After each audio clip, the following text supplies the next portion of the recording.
안녕하십니까. 횡령 예방 전문가 문정태 회계사입니다. 반갑습니다. 오늘은 우리 사장님들한테 주주총회에 대해서 설명드리고자 합니다. 주주총회 모르시는 분들은 없을 겁니다.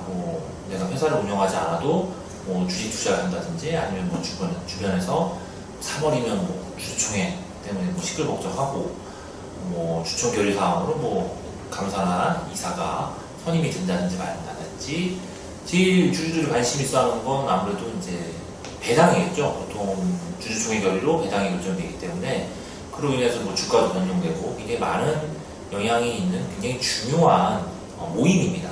그러니까 주주들이 모임인 거죠. 정확하게 보면 주주총회. 그러면 우리 회사를 운영하시는 사장님들도 주주총회를 개최를 하고 거기서 서류를 의결을 하고 해야 되는데 주주총회와 관련해서 오늘은 질문을 주신 사장님들에 대한 답변을 말씀드리도록 하겠습니다. 그 주주총회 첫 번째 질문에 대한 답변입니다. 첫 번째는 서울 성동구에서 종합무역업을 하시는 황 사장님이 문의를 주셨는데요. 이 황 사장님이 주주총회를 이제 준비를 하시려고 한다. 근데 올해 처음이라 어떤 서류를 준비해야 될지 모르겠다. 이렇게 답변하셨습니다. 일단 황 사장님이 모르시는 건 너무나 당연하고요. 대부분의 사장님들이 주총을 자기가 해야 되는데 그러지 않으면 주주들이 굉장히 좀 성화도 있을 것 같고, 그 다음에 주주총이 잘못됐다가 이게 문제가 되면 다시 열어야 되는 건지 아닌지 그런 걱정이 될 만도 합니다. 어떻게 보면 이 황 사장님 같은 분들이 대다수고요. 대부분의 사장님들이 주총 어떻게 하는지 잘 모른다. 그런 거는 전문가한테 맡기고 만다. 이렇게 끝내시는 경우가 많습니다. 하지만 우리 회사의 중요한 의사결정을 하는 모임이기 때문에 우리 주총을 개최를 해서 무효가 되지 않고 적법한 절차에 따라 성립을 하기 위해서 무엇이 필요한지, 어떤 서류가 필요한지 한번 확인해 볼 필요가 있습니다. 우선 제일 중요한 건 주주를 소집하는 소집 통지서가 중요하고요. 그다음에 두 번째는 이사회 결의사항을 보통 주총에서도 결의하기 때문에 이사회 의사록도 필요합니다. 그리고 내부 감사랄지 대표이사를 다시 선임한다 했을 경우에는 승낙서랄지 이런 것도 같이 제출해서 주주총회가 열린 날에 의결이 잘 이루어지도록 하시는 게 좋을 것 같습니다.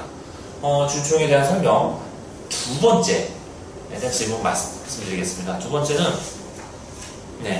강남구에서 여행업을 하시는 강 대표님께서 질문을 주셨는데요. 이거 좀 특이한 사항이네요.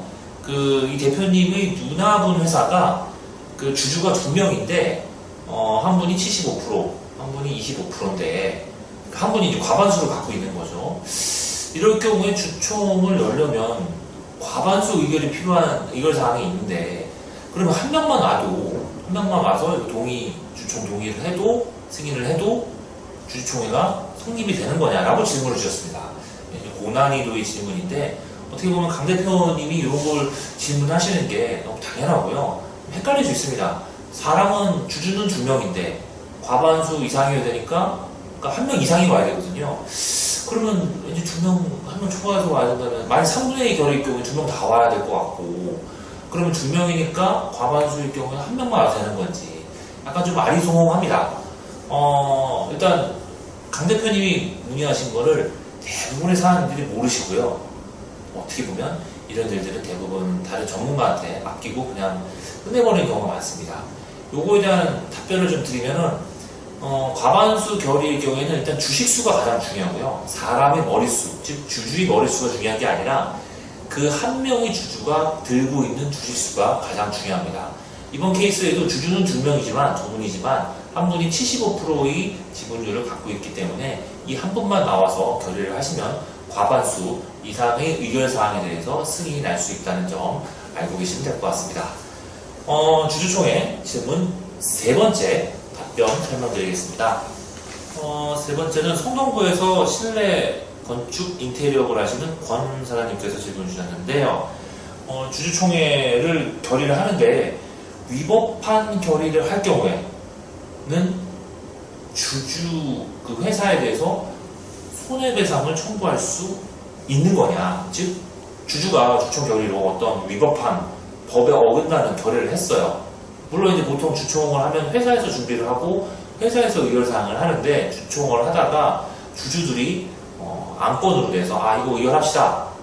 이럴 경우가 있습니다. 이럴 때 주주들이 위법된 행동에 대해서 결의를 하자. 예를 들어서 뭐 이런 거겠죠. 우리가 주식회사, 뭐 선량한 주식회사인데 어떻게 보면 좀 이렇게 깍두기 형님들이 와가지고 이거 우리가 회사 접수를 해서 해야 되는데 우리가 하고 싶은 사업이 있다. 뭐 건설업이라고 하죠. 위법한 사업은 아니지만 우리 본래의 그 업종하고는 다른 업종을 하겠다. 건설업 하다가 갑자기 무슨 뭐 제조업을 한다든지 뭐 이럴 경우가 있는데 이건 위법한 건 아니다 하더라도 주주가 회사한테 손해를 끼칠 경우가 있습니다.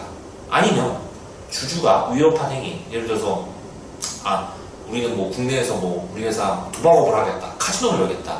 보통 카지노 같은 경우는 국가의 승인을 받아야 되거든요. 이럴 경우에 위법한 행위가 됩니다. 돈을 버는 행위가 주식회사, 즉 주주의 이익을 추구하기 위해서 하는 행동이긴 한데 그 주주들이 위법한 행동을 할 경우, 그리고 위법한 행동을 주총 결의사항을 올려서 승인받았을 경우 회사는 이에 대해서 주주들에 대해서 손해배상을 청구할 수 있습니다. 참 복잡하고 다양한 사례에서 발견될 수 있는 내용이긴 하지만 이 케이스에도 주주가 회사한테 손해를 끼치면 회사는 그 주주한테 손해배상을 청구할 수 있다. 요 점만 알고 계시면 될 것 같고요.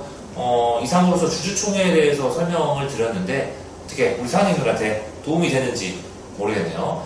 이상으로서 주주총회에 대한 설명 말씀드리고요. 횡령예방 전문가 문정택 여기사였습니다. 감사합니다.